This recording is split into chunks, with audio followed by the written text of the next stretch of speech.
सहज मार्ग के सभी अभ्यासियों को प्रणाम। आज हम सहज मार्ग में अभ्यासी की भूमिका के चौथे बिंदु यानी कि प्रार्थना पर चर्चा करने जा रहे हैं। तो आज हम ये जानेंगे कि सहज मार्ग में प्रार्थना की पद्धति क्या है। सहज मार्ग में जो प्रार्थना की पद्धति है वह है सोते समय दीनहीन भाव से अपने कष्टों को बाबूजी को समर्पित करके उसी शरणागत भाव में समर्पित हो जाएं और अपने को बेचारा सिद्ध करके बाबूजी के सामने प्रस्तुत करें कि वह हमें स्वीकार कर लें। तो बाबूजी ने इसको अपने शब्दों में इस प्रकार से कहा है, सोते समय ईश्वर के प्रति श्रद्धा और प्रेम भरे दिल से शरणागत भाव के साथ एक या दो बार प्रार्थना को दोहराना चाहिए और उस पे ध्यान व मनन करना चाहिए। अर्थात प्रार्थना केवल शब्द नहीं है, हमें उस प्रार्थना को समझना है और उस प्रार्थना के भाव में डूब जाना है, उनके एक एक शब्दों को समझना है, उन पे मनन करना है और अपने आप को दीनहीन भाव में बाबूजी को समर्पित करना है। दीनहीन भाव से अपने कष्टों को बड़े ही दुख भरे हृदय से दिव्य मालिक के सम्मुख रखकर आंसू भरी आंखों से उसकी दया और कृपा की याचना करनी है, तभी अभ्यासी की कृपा स्वीकार होगी। अगर हम प्रार्थना के समय अपने आप को लाचार बना लेते हैं और बाबूजी से ये प्रार्थना करते हैं कि मुझे स्वीकार करें और जो आपने मुझे उत्तम लक्ष्य दिया है ईश्वर प्राप्ति का, वहां तक पहुंचने में मेरी मदद करें, तभी हमारी प्रार्थना स्वीकार की जाती है। उसके बाद बाबूजी बताते हैं,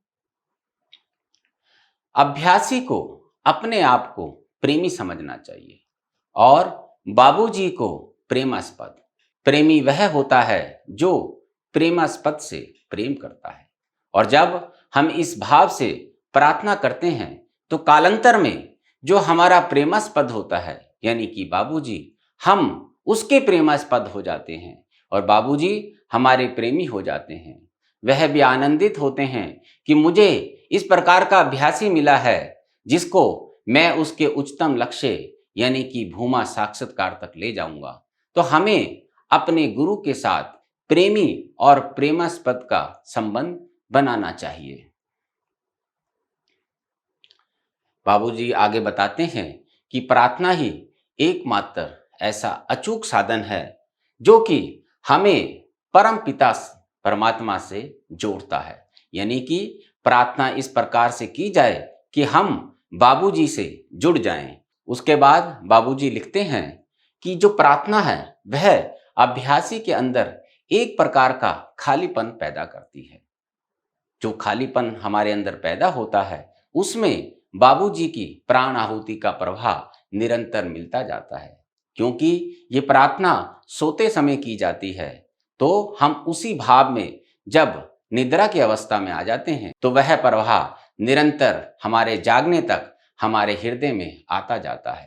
तो हमें सोने से पूर्व प्रार्थना के उस भाव से एक खालीपन पैदा करना होता है जो कि बाबूजी की प्राण आहुति के लिए तैयार हो जाता है। हमारे भीतर ईश्वर की केंद्रीय शक्ति स्रोत की ओर आकर्षित करती। आप सब जानते हैं जब सृष्टि का निर्माण हुआ तो सबके भीतर वही ईश्वरीय केंद्रीय शक्ति विद्यमान हुई। उसी प्रकार वह केंद्रीय शक्ति हमारे भीतर भी है। जब हम प्रार्थना के भाव में आ जाते हैं तो वह प्रार्थना हमारी केंद्रीय शक्ति को उस केंद्र की ओर आकर्षित करती है। प्रार्थना में हम ईश्वर के केंद्र बिंदु तक पहुंचने का प्रयास करते हैं। हम सब जानते हैं हमारा उच्चतम लक्ष्य भूमा है और भूमा ही वही केंद्र है जिसके द्वारा इस पूरी सृष्टि का निर्माण हुआ है।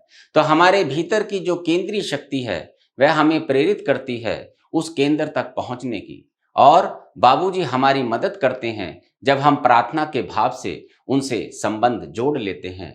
निरंतर अभ्यास के द्वारा इस स्थिति को हम प्राप्त करते हैं। जब हम प्रार्थना के इस भाव से जब बाबूजी को याद करते हैं तो हम निरंतर इसका अभ्यास करना आरंभ कर देते हैं और अभ्यास करते करते हम उस केंद्रीय बिंदु की ओर बढ़ना आरंभ कर देते हैं। हम अपने को ईश्वर की इच्छा के हवाले छोड़ देते हैं। इसका ये अर्थ हुआ कि मैं प्रयास करना छोड़ देता हूँ, क्योंकि प्रयास में मेरा अहम भाव होता है। जब मैं पूर्ण रूपेण ईश्वर को समर्पित हो जाता हूँ तो ईश्वर मुझे स्वीकार कर लेता है और मेरे भीतर जो भी इच्छा उत्पन्न होती है वह भी ईश्वर की होती है। जब अहम भाव मेरे भीतर नहीं होता है तो ईश्वर भी सरलता से मुझे मेरे उच्चतम लक्ष्य केंद्रीय बिंदु की ओर ले जाता है। यहाँ पर ईश्वर हमारे लिए बाबूजी हैं। यह अत्यंत ही सरल और शांत पद्धति है, किंतु उनके लिए जिनकी इच्छा व चाह दृढ़ हो। बाबूजी ने हमें स्पष्ट रूप से बताया है कि सहज मार्ग में आने से पूर्व ही आपका उच्चतम लक्ष्य निर्धारित हो जाना चाहिए। हमने पिछले बिंदु में भी आपको इसके बारे में बताया था और हम सबका उच्चतम बिंदु है भूमा का साक्षात्कार। तो ये अत्यंत ही सरल और शांत पद्धति है, किंतु उनके लिए जिनकी इच्छा व चाह दृढ़ हो। जब हमारी इच्छा दृढ़ हो जाती है, हमारे भीतर तड़प पैदा हो जाती है, तब बाबूजी हमें स्वीकार करते हैं और वह समझ जाते हैं कि यह अभ्यासी सच में ही उस उच्चतम लक्ष्य को प्राप्त करने के लिए आया है। तो इसी प्रार्थना के भाव से, दीनहीन भाव से हम बाबूजी से जुड़ते हैं और उस अनंत यात्रा के लिए अपने आप को तैयार करते हैं। जब मेरे भीतर खालीपन पैदा हो जाता है तो बाबूजी उसमें निरंतर अपनी प्राण आहुति का प्रवाह देते हैं। प्रार्थना का भाव है ईश्वर को पाने की तीव्र तड़प। जो प्रार्थना है वह एक तरह का भाव है ईश्वर को पाने का। जब मेरे भीतर अभ्यास करते करते ये तड़प पैदा हो जाती है कि कब मुझे उस ईश्वर का साक्षात्कार होगा, तब तब एक क्षण में हमारी प्रार्थना स्वीकार हो जाती है। बाबूजी कहते हैं कि वो जो तड़प है वही मजबूर करती है हमारे प्रेमास्पद को कि ये जो प्रेमी है इसको मैं स्वीकार करूं। और जब ये स्थिति, प्रार्थना का भाव आपके अंदर पनप जाता है, तब ईश्वर आपके पीछे आ जाता है कि मैंने इस अभ्यासी को उच्चतम लक्ष्य तक ले जाना है। तो हम सबको इस प्रार्थना के भाव को अपने अंदर विद्यमान करना है, निरंतर इसका अभ्यास करना है और वह क्षण लाना है जब बाबूजी हमें स्वीकार कर लें और किसी अभ्यासी में प्रार्थना की दशा और उसमें स्थिरता आ जाए। केवल हमें वहां पहुंचकर लौटना नहीं है, हमें उस प्रार्थना के भाव में अपनी स्थिरता लानी है। हर क्षण मैं उसी भाव में रहूं। तो बाबूजी कहते हैं जब भी आप खाली समय में हो तो प्रयास करें कि आप प्रार्थना के भाव में आ जाएं।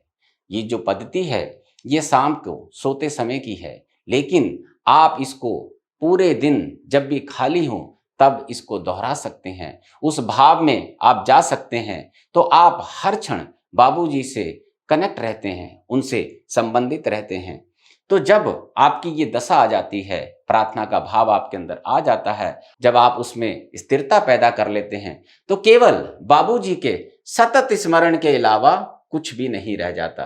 तो फिर उसे केवल स्मरण की दशा में ही रहना होता है और दशा भी ऐसी कि जिसका मुझे एहसास ना हो, क्योंकि एहसास का मतलब है कि मेरा अहम भाव अभी भी उस चीज को महसूस कर रहा है। जब यह स्थिति आ जाती है कि मैं उसका एहसास भी नहीं करता हूं तो मेरी प्रगति दिन दुगनी और रात चौगुनी हो जाती है।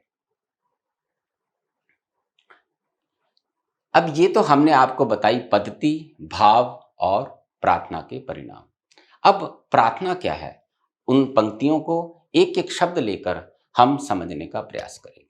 तो पहली पंक्ति है, हे नाथ तू ही मनुष्य जीवन का ध्येय है। हमारी इच्छाएं हमारी उन्नति में बाधक हैं। तू ही हमारा एकमात्र स्वामी और इष्ट है।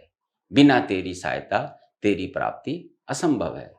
बाबूजी ने बताया है यह प्रार्थना किसी ने बनाई नहीं है, ये ऊपर से उतरी है, अर्थात भूमा ने ही इसको धरती पर हम अभ्यासियों के लिए उतारा है। अब हम इसके एक एक शब्द पर चर्चा करेंगे। जो पहली पंक्ति है वह है, हे नाथ तू ही मनुष्य जीवन का ध्येय है। तो ये जो पहली पंक्ति में हे नाथ लिखा गया है, ये जो हे नाथ है यह बाबूजी को संबोधित करता है। और तू ही मनुष्य जीवन का ध्येय है, तो यहां पे जो मनुष्य है वह वो व्यक्ति है जिसने सहज मार्ग पद्धति को अपनाया है। तो हे नाथ तू ही मनुष्य जीवन का ध्येय है। हम सब जानते हैं हर अभ्यासी का ध्येय है भूमा तक पहुंचना, भूमा का साक्षात्कार करना। और दूसरा हम ये जानते हैं कि बाबूजी ही भूमा की शक्ति लेकर अवतरित हुए थे। तो हे नाथ तू ही मनुष्य जीवन का ध्येय है, इसका यह अर्थ हुआ बाबूजी आप ही हम अभ्यासियों का लक्ष्य हैं। तो पहली पंक्ति हमें यह स्पष्ट करती है कि सहज मार्ग में अभ्यासी का जो लक्ष्य है वह है बाबूजी। और जो दूसरी पंक्ति है वह कहती है हमारी इच्छाएं हमारी उन्नति में बाधक हैं। यहां पे हमारी इच्छाएं, हमारी का मतलब मेरा अहम भाव, मनुष्यत्व जो मेरे अंदर है उसकी जो भी इच्छाएं हैं, चाहे वो अच्छी हैं बुरी हैं, किसी भी प्रकार की इच्छाएं, वह मेरी आध्यात्मिक यात्रा में बाधाएं हैं। तो जो मैं आध्यात्मिक यात्रा कर रहा हूं उसमें मेरी इच्छाएं जो हैं वो एक तरह की बाधा है। तो हर मनुष्य को हर कार्य को कर्तव्य समझ के करना चाहिए, उसके भीतर कोई भी इच्छा नहीं पनपनी चाहिए। और जो तीसरी पंक्ति है वह है तू ही हमारा एकमात्र स्वामी और इष्ट है। तो यहाँ पे स्वामी और इष्ट कहा गया है। जब मैं अपने आप को बाबूजी को समर्पित कर देता हूं तो वही मेरे सब कुछ हो जाते हैं, वही मेरे स्वामी हो जाते हैं, मैं उन्हीं पर आश्रित हो जाता हूं। और इष्ट उनके अलावा मुझे कोई भी नजर नहीं आता, वही मेरे ईश्वर स्वरूप हैं। तो तीसरी पंक्ति यह बताती है कि तू ही हमारा एकमात्र स्वामी और इष्ट है। हमारा का यहाँ पर मतलब है अभ्यासियों का। और जो चौथी पंक्ति है कि बिना तेरी सहायता तेरी प्राप्ति असंभव है। आप सब जानते हैं सहज मार्ग यात्रा हृदय क्षेत्र, मन क्षेत्र और उसके उपरांत केंद्रीय क्षेत्र में जाती है। जो मन क्षेत्र है वहां तक हमारा अस्तित्व समाप्त हो जाता है और हमारा जो लक्ष्य है वह है भूमा का साक्षात्कार। तो अगर भूमा का साक्षात्कार करना है तो जब मेरा अस्तित्व मन क्षेत्र में ही समाप्त हो गया तो वो वहां कैसे पहुंचेगा। तो बाबूजी अपने संकल्प में हमें लेकर उसका साक्षात्कार कराते हैं। तो यहां पे लिखा है बिना तेरी सहायता। यहां पर जो तेरी लिखा गया है ये बाबूजी के लिए लिखा गया है।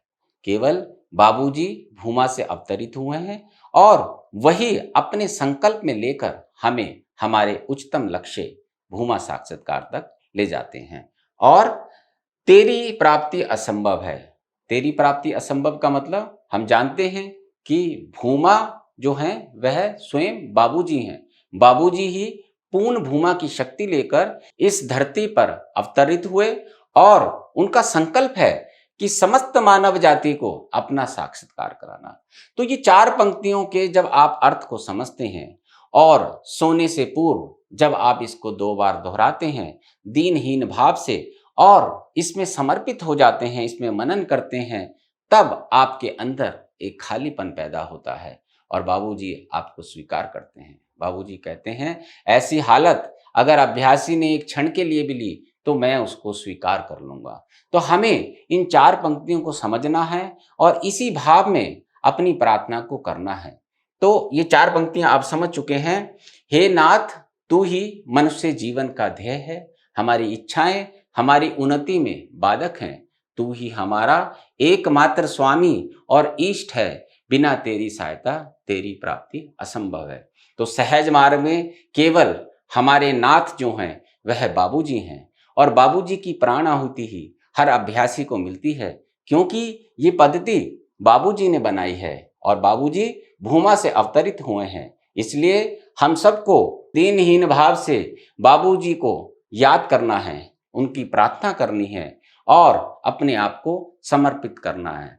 फिर वह दिन दूर नहीं कि हर अभ्यासी अपने उच्चतम लक्ष्य को प्राप्त करेगा जो कि बाबूजी का संकल्प है।